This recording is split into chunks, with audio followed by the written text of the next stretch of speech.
Cool. Thank you very much. Thanks a lot for the entire team for this wonderful program, and thanks especially Dr. Tawfiq for inviting me to interact on this very interesting topic of bone age, which happens to be a very, very crucial part of pediatric endocrine assessment, but one which is often neglected in training. So what I'll be doing over the next 20-25 minutes or so is to basically try to focus about the various aspects of bone age assessment from a practical perspective, and how we can really do it easily in our clinical practice, and how we can enhance the clinical practice based upon this in that regards. So I hope that the slides and screen are visible. So bone age assessment basically is something which is required for every part of pediatric endocrine practice. So whenever we are evaluating any child who is short and we want to classify them into a constitutional delay of puberty and growth, or in the setting of growth hormone deficiency, we want to know how much height potential is left, we would like to do an evaluation. Anybody who comes to us with early puberty to decide about the need for GnRH analog, particularly in young girls who are between 6 to 8 years of age, where we are not sure whether we will be needing a GnRH analog therapy or not, we will be doing a bone age assessment. Of course, delayed puberty, differentiating a hypogonadotropic hypogonadism from constitutional delay, there will be a role of bone age. So bone age is something which is very, very crucial as far as assessment and evaluation is concerned. However, most cases and most centers do not have easy access to bone age. And the radiologist reports we get are very vague, which are not going to help out. Often we get reports which are very wide in range, between 5 to 17 years. Sometimes we even get reports like no fracture or rickets. And this would be that we should have an ideal template of bone age of 0 to 99 years, and it will have 100% sensitivity and specificity. So there is a need for every pediatrician to really have a basic grasp as far as bone age is concerned. We know that bone age assessment may be a bit challenging with a lot of intra and inter-individual variations, but from a pediatrician perspective, we need to really have a clue as to how to identify, assess in a very quick manner, and that's what we're trying to do. So over the course of the presentation, I will talk a bit about the physiology, about how the ossification centers provide us information about skeletal maturation, which is much closer with regards to the actual growth potential as compared to the actual chronological age.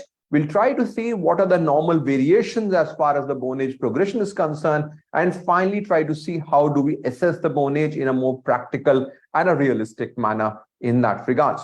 All of you can have a look at our website, learning.growthsociety.in, where many of the videos, including this one, is also available regarding the evaluation of bone age in that regards. So what we're really doing when we are assessing a bone age is trying to compare the X-ray of a particular individual and the level of maturity to what we expect for a normal population. So just as we are comparing the growth charts, we're looking at the height, weight, and other parameters to different people of those particular age group. In the bone age, we are trying to compare this to an ideal bone age. Now, the key message here is that, of course, there are variations in bone age, and different ethnicities will have different sort of a growth pattern. But generally speaking, we tend to use a standardized pattern of bone age. The general view overall is that the maturation really happens from the proximal to the distal. This is how the maturation progresses, but the fusion happens from the distal to proximal. So the selection of which sites we are really looking at will depend upon the age of the individual. If you're talking about a younger age, we would probably be looking at the carpal bones. But these bones will have limited utility because they will not tell us about the real progression. And if you want to look at fusion, we will largely be focusing about these small bones, which are the most important part, and we focus more on those as well. And finally, the long bones will give us towards the final fusion scenario in that perspective. Now, because of the higher level of estrogen that girls have, they tend to have a slightly advanced bone age by around a period of 1 to 2 years compared to boys. In most scenarios, if you focus on the small bones and compare the epiphysis, the size of the epiphysis with the size of metaphysis, you would be able to get the right idea about the bone age. And in fact, there are studies that if you want to look at the entire bone centers and you want to look at one particular center, the most important would be the middle interphalangeal joint in the middle finger, which will really give you the real idea about the bone age, and it will have a high level of specificity and predictive value of the entire bone age in that perspective. So this is the most relevant part of X-ray that you are supposed to look at.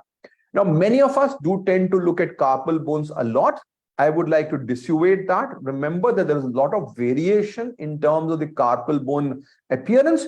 However, there are some ones which will give you a milestone, a sort of a landmark picture. So capitate and hamate typically appear by around 3 months of life, and subsequent to that, you don't have any other carpal appearing till around 2 to 2.5 years. So if you have these bones and no other carpal, you know you're between 3 to 2. So it's like a very wide range. Another carpal which really gives us our information a bit is the pisiform, which appears typically around 10 years. Generally speaking, the carpal bone will have the most relevance probably in the first year or two of life, and then around 10, 11 years, which will give you additional information about pisiform. But beyond that, they are not really helpful. In other age groups, what we're really looking at is the small phalanges, which is the second part of the X-ray to look at, which are the most important. And in the initial phase, we look at how these phalanges have appeared. Now, this appearance typically starts from the proximal phalanx and usually goes in a proximal to distal fashion. However, the metacarpal may come a bit later. Then you will have the appearance of the middle phalanx and finally the distal phalanx. So the appearance of these epiphyses will really give you an idea as to what sort of bone age you're looking at in that perspective. The next most important thing is to look at is the comparison between the size of the epiphysis to the size of the metaphysis. And this is a most important clue. And if one thing you want to learn from this presentation would be that if you really compare this epiphysis to metaphysis, you would be able to get a reasonable idea of bone age in a very quick form in that perspective. So usually epiphyses are much smaller compared to the metaphysis, typically around 4 or 5 years of age, and they tend to catch up by around 9 years in boys and 7 years in girls. They become roughly equal around that 8 to 10 year period. So this will give you a period in which epiphysis is smaller, equal, and once it becomes a bit larger, we're talking beyond around 11 to 12 years. So you will get a reasonable idea comparing the epiphysis and metaphysis about what's the current status in that perspective. And then an important sign to look at is this capping, which is happening towards the right-hand side, which really tells us that we are coming very close to fusion. So phalanx maturation gives you a good idea across the most relevant part where you want to really assess the bone age in terms of your growth, in terms of your pubertal status. Now, long bone epiphyses, the radius and ulna also have a role, but they will typically have a role later on, not in the crucial phase, so to speak. So generally, radius will start to appear in around 1 year of life, and ulnar appearance will take 5 to 6 years. The shape of ulna and the shape of radius, along with the white line that you see, give us important clues, and we'll discuss about how relevant they are. But they would be of limited overall view. So when we talk about our own way of doing bone age assessment, we have got 5 crucial sites to look at, and ulna happens to have the maximum variation in that perspective. So basically what we're trying to say is that these long bones are there, but more important will be the small bones from an overall perspective in that regards. So now long bones fusion, of course, will be a late event. So if you have this fusion state, you're talking about 14 years in girls and 16 years in boys.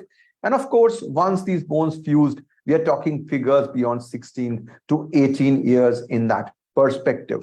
So if you now really want to summarize the 3 major reasons we talked about, the carpal bones, they are largely helpful in terms of assessment of very early onset, 2 years. From 2 to 10 years, it's the small bones of these epiphyses, whether they have appeared or not, whether they are fusing or not, will give you a good idea. If you go beyond 12 years or something, you might look at these long bones, whether they are fusing or not, but they become quite late in terms of an intervention perspective in that regards. So having set the tone about what really bone age is, we can now move forward into how do we do a bone age assessment. So of course, you have to select the particular site. In the neonatal period, we are looking at the knees because we expect the distal femoral epiphysis to have appeared by birth. And one condition where you will really like to assess this would be in the setting of congenital hypothyroidism. So in congenital hypothyroidism, absence of this epiphysis will basically suggest that you have a fetal effect of hypothyroidism and something you need to be a bit worried about. Beyond that period, across childhood and adolescence, we should focus on the non-dominant hand and wrist. And this is something which is most common. And for fusion, if you want to really go in terms of a more medical legal perspective, you can go for elbow. But otherwise, it's this whole left wrist and hand or the non-dominant wrist and hand, which is the most important from that perspective. Now, a few points which we need to consider when we are looking at the X-ray. Often we tend to get this cut X-rays, which are not really reliable. So we want the full hand with fingers spread with specified distance from the X-ray, which is there, and then a proper exposure, which has to be done in that perspective. So the various methods which have conventionally been used in terms of bone age assessment include the Grulich-Pyle atlas, which is basically matching of an X-ray and seeing which one is the closest as far as this particular X-ray. The Tanner-Whitehouse, which divides these X-rays into different regions, and you match each region to identify a score to get a picture. And of course, there are automated ways like Bone Expert, which provide information from that perspective. The Grulich-Pyle atlas is widely used across North America as far as different parts as well. It was the original atlas. It's based upon the data from Caucasian individuals, and the X-ray figures are given in atlas, and you have to compare that X-ray to the other. The problem which often happens, and why we have got more inter and intra-individual variability with the Grulich-Pyle atlas, is that all sides do not mature similarly. So you may have somebody whose carpal will be different as compared to the short bones, as compared to the long bones as well. So there may be a bit of a confusion. So finding the perfect match may be difficult in that regard. It's most commonly used. Importantly, this is based upon long time follow-up data of Caucasian children. So this again is an issue. Generating a new bone age reference data is also not very easy, because this will require a lot of ethical issues from that perspective. And then you compare this with a standard radiograph. Now, Tanner-Whitehouse 3 is something which is being used more often. And what it is doing is, rather than a complete matching, you're matching specific sites and giving score to different sites. This basically takes away the problem in which you are comparing the whole X-ray, you're comparing a particular site. So you may have contradictions. Somebody's carpal bone may look like 11 years, while the small bone is like 9 years. So you'll give different scores, and all of them will then average out in that perspective. So this is a better method. There are ways in which you can really compare those and get the scoring system out. The problem with Tanner-Whitehouse is that the classical one uses 20 sites. It takes a reasonable time and may not be practical from a clinical perspective. So you score the individual bones and combine. It's got better intra and inter-individual perspective, and often considered gold standard in terms of whenever studies we talk about. But the problem is that if you are not really adept of doing it, you may take a lot of time, and therefore there may be issues in that regard. This led to the development of automated bone age estimation. Bone Expert was the first, which came around a couple of decades ago. It's basically taking the image from the server to their site, where it compares based upon their own models, and they give you an instantaneous result with regards to the bone age, which is provided by both Tanner-Whitehouse as well as GP method. And you can also provide SDS as far as the bone age is concerned. So this is how the Bone Expert report looks like. It typically will give you the bone age via GP and Tanner-Whitehouse along with standard deviation. It will also give you information about bone health index. So this is a good way. The only problem is that it's reasonably expensive, approximately 10 euros per scan. So the center needs to be equipped and get this on that perspective. So this is something which is useful, but is limited because of the cost in that perspective. So till now, whatever method we have used, the GP method is an easier way compared to the Tanner-Whitehouse, but it has got more variability. Tanner-Whitehouse method is considered gold standard, but it requires maybe up to around 5 to 10 minutes for non-expert users to get that. Still, they will have variability. Bone Expert is an instantaneous method, reasonably validated against both the tools, but the problem basically is in terms of the cost, which may be a limiting factor in that regard.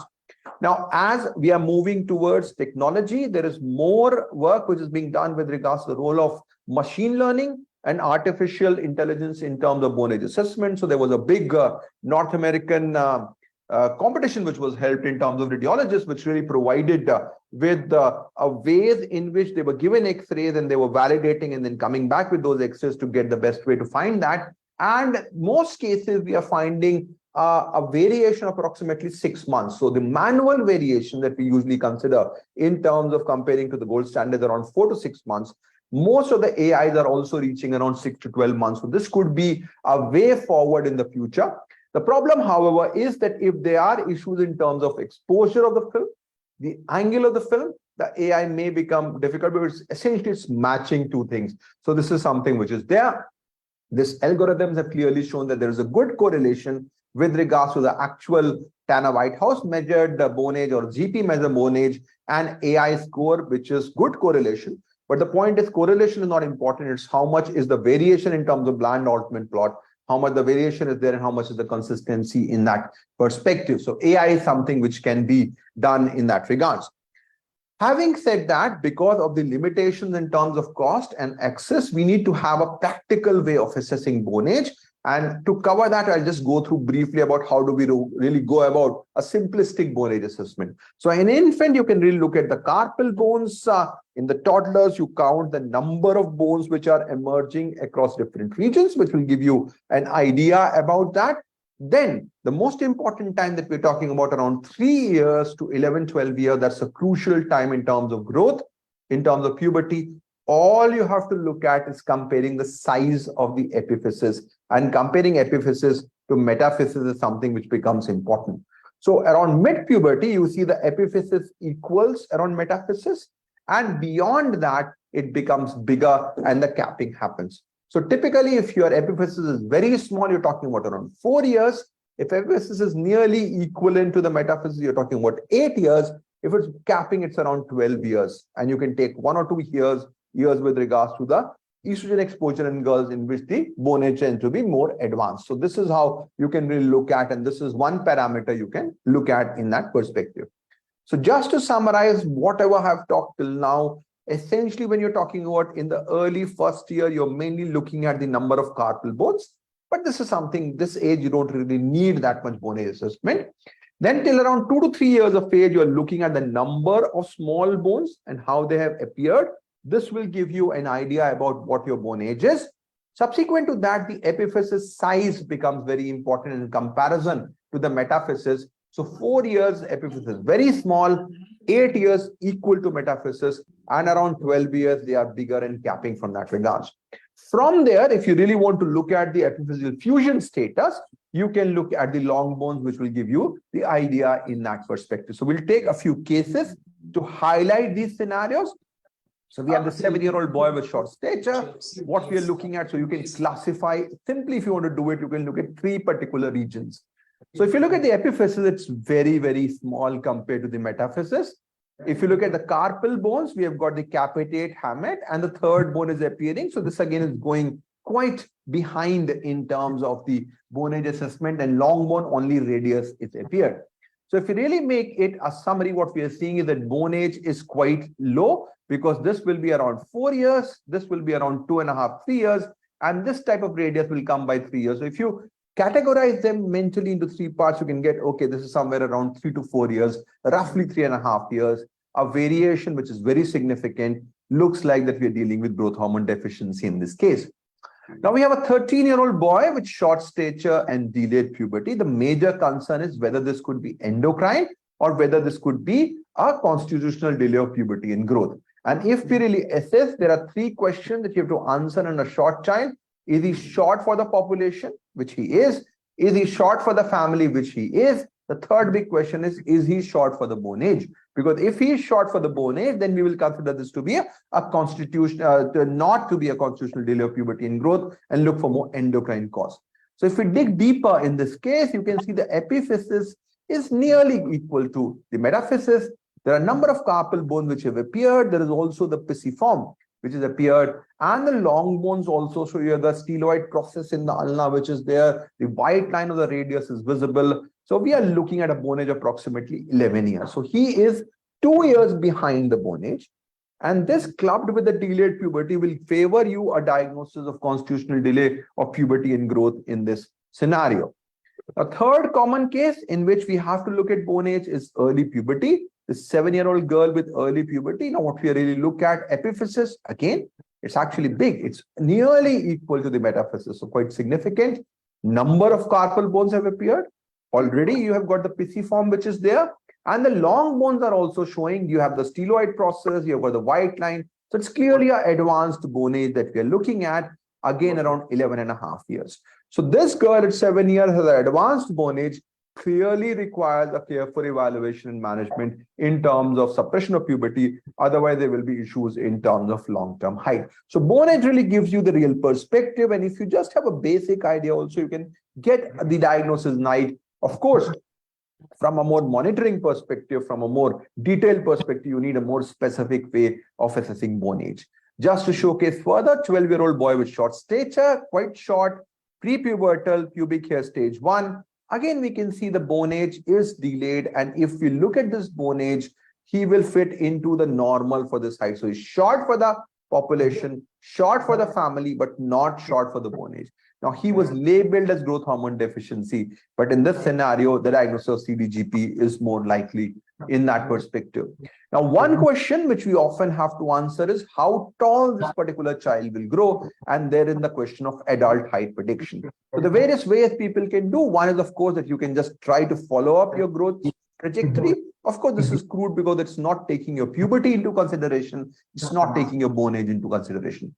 The other scenario in which you've got the Bailey-Pinot table, the Tanner-Whitehouse method, or the RWT method, which basically look into your bone age. So what is the potential that you have achieved? How much time do you have? And how you will progress? This will give you a prediction. And if you combine that information with pubertal status and with parental height, you will get a better prediction in that perspective. However, whatever methods of adult height prediction which are available, they are variable. They tend to overpredict in the tendency of precocious puberty and Turner syndrome. And this is something which we have seen in many studies, which looked at the efficacy of GnRH analog and in short stature. So they will underpredict. So they will go in towards the more extreme in that perspective. So we have to take this with a pinch of salt whenever we are assessing. And this is something which you need to be aware of, that they may not always be true. So we've got this Bailey-Pinot table, which basically gives you information about the amount of adult height which has been achieved based upon the various scenario. And if you want to calculate the adult height, you get the current height divided by index, you get the figure. So we have a 7-year-old girl with early puberty whose height is 125 centimeters and bone age is 10.3. So the proportion of adult height achieved is 0.84.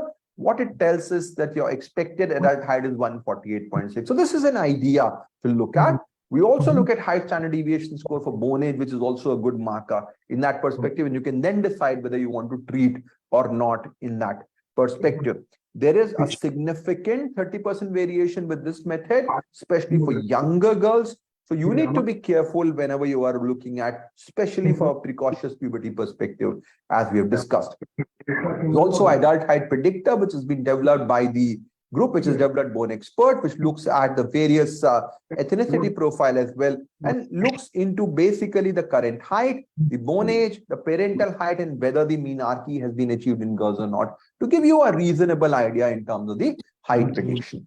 So we'll just go through the next case, 8-year-old girl with early puberty. Now this girl looks tall. She has stage 3 development, but has been labeled as slowly progressive puberty. But when we really look at this bone age is clearly much advanced, and she will be short for this. So she doesn't have a slowly progressive form. This is a rapidly progressive puberty, and we need a GnRH analog. 9-year-old girl with short stature, and we can see she's very short, no breast development, no pubic hair development.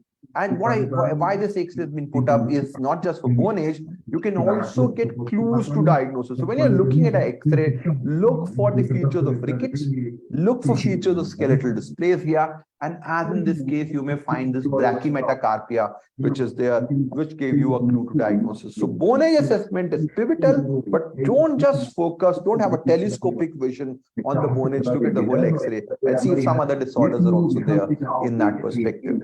So what we have shown till now is that there are issues in terms of bone age assessment, in terms of rate availability, particularly for the GP method, complexity and time consumption for the Tanner-Whitehouse method, and cost and availability in terms of the bone expert and the forthcoming AI-based tools for bone age assessment. So what can we do? We then try to develop a novel way of assessing bone age in the form of a midi-classes bone age interpreter, which basically we developed using a lot of images for age and gender specific images. We compared that, identified the specific sites, evaluated the diagnostic predictive accuracy of each site, and then we compared this with gold standard X-ray. And then we tried to look at how much was the time taken, precision, accuracy, and blind alternate plot. And what we developed from there is that out of the 20 sites which are there in Tanner White House, we wanted to narrow it down to make it easy for the pediatricians and pediatric endocrinologists to assess that. What we found that there were 5 sites which were most important: the middle phalanx of the third finger, the proximal phalanx of the third finger, the thumb, the radius, and the ulna, which really gives you the best diagnostic accuracy. So what we have done is that we have developed an application in which these images are loaded. All you have to do is to compare that particular site. So there are 5 sites which you have to compare, and you have to basically look at which one is the closest. And once you do that for those 5 sites, there are automated algorithms which are looking at in terms of identifying what's the appropriate bone age to assess and manage in that perspective. And this gives you the idea in terms of bone age which is there based upon these 5 sites which are available. This tool has been clearly validated in terms of the gold standard with less variability both for experts and non-expert users, and it significantly cuts down the time to approximately half in both scenarios. So we got a novel method to assess bone age which provides us a much better picture. It's available as part of our endocrinology application, which has got many other tools in terms of growth interpretation and puberty interpretation. So at this point of time, I'd like to thank all of you for patient hearing and thank Dr. Tawfiq for inviting me for this wonderful program and on this interesting topic of bone age assessment from that regards. Thank you very much indeed. Thank you very much. Really, it was excellent. Thank you. I will forward you the questions because we are late of time, unfortunately, and I will get in contact with you. But thank you very much. Thank you. You simplified everything. Thank you. Outstanding. Thank you.